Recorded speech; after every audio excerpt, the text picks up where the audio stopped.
Golden Gems of Life, Gathered Jewels for the Home Circle by S.C. Ferguson and E.A. Allen, Central Publishing House, Cincinnati, 1884. Chapter Intermeddling. A busybody disliked by all, allied to envy and slander, the source of many troubles, mischief wrought by an intermeddler. Beware of curiosity, a meddler not moved by the spirit of charity. Intermeddling. We all of us scorn a busybody and scarcely have words of contempt strong enough to express our feelings towards one who is constantly meddling in what in no way concerns him. There are some persons so unfortunately disposed that they cannot rest easy until they have investigated their neighbor's business in all of its bearings and even neglect their own to attend to his. This trait of character is directly allied to envy on the one hand and to slander on the other. Envy incites in us a desire to possess the good fortune that we discover falling to others. Meddling is satisfied when it discovers all the minutiae of others' affairs, and may be utterly devoid of energy as to care but little whether it can acquire the good or not. Meddling is directly incited by egotism, for that unfortunately leads not only to undue confidence in one's own abilities, but what is worse, to a feeling that you are a little better able to attend to the affairs of others than they themselves. Slander, too, oft takes its rise in the curious busyings of those who are interfering where there is no call for their services. There is such a tendency in human nature to flaunt abroad the faults of others, that no sooner does one who systematically intermingles discover some failing, that he or she is sure to do this, since it is human to err, than by straightway hasten to lay before others the fruits of their investigations, and thus is given to the public the petty defects of some home life, which by constant repetition soon assumes gigantic size, as snowballs rolled over and over by boys. And so, at length, the happiness of some home circle is destroyed by the malicious and poison-giving officiousness of busybodies. Neglecting our own affairs and meddling with those of others is the source of many troubles. Those who blow the coals of others' strife may chance to have the sparks fly in their own face. We think more of ourselves than of others, but sometimes more for others than ourselves. People are often incited to meddling by the desire of having something to tell.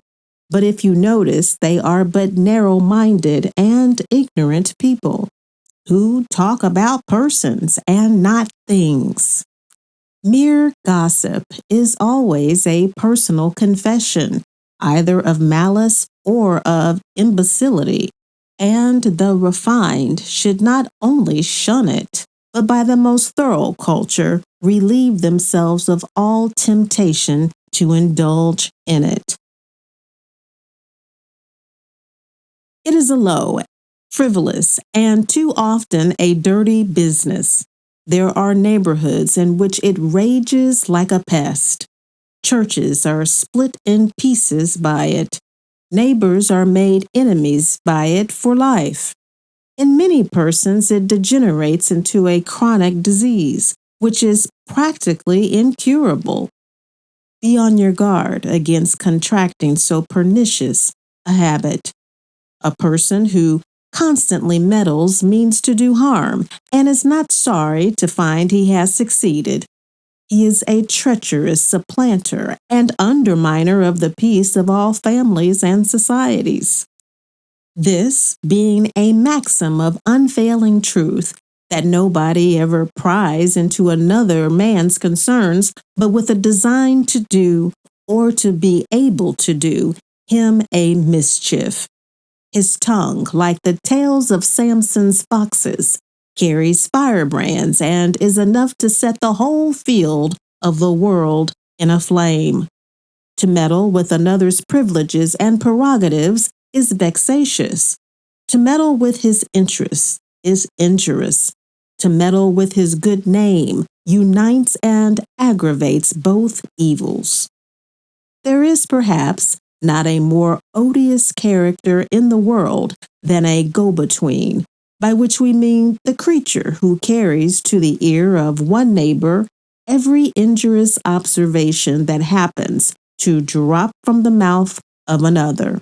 Such a person is the slanderer's herald, and is altogether more odious than the slanderer himself.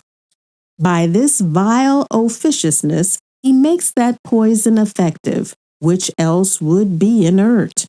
For 3/4 of the slanders in the world would never injure their object except by the malice of go-betweens, who, under the mask of a double friendship, act the part of a double traitor. The less business a man has of his own, the more he attends to the business of his neighbors. Do not cultivate curiosity. Every man has in his own life follies enough, in his own mind troubles enough, in the performance of his own duties difficulties enough, without being curious about the affairs of others. Of all the faculties of the human mind, curiosity is that which is most fruitful or the most barren in effective results, according as it is well or badly directed. The curiosity of an honorable man willingly rests where the love of truth does not urge it further onward, and the love of his neighbor bids it stop. In other words, it willingly stops at the point where the interest of truth do not beckon it onward, and charity cries halt. But the busybody in others' affairs is not apt to hold his curiosity in such reasonable limits. The slightest appearance of mystery is sufficient to incite them to the great exertions and endeavor to gratify a curiosity as idle as it is useless, and entirely out of his business. A meddler in the affairs of others is seldom moved by the spirit of charity. He is not curious to discover where he can lend a hand of assistance. If such were the case, it were a trait to be admired rather than despised.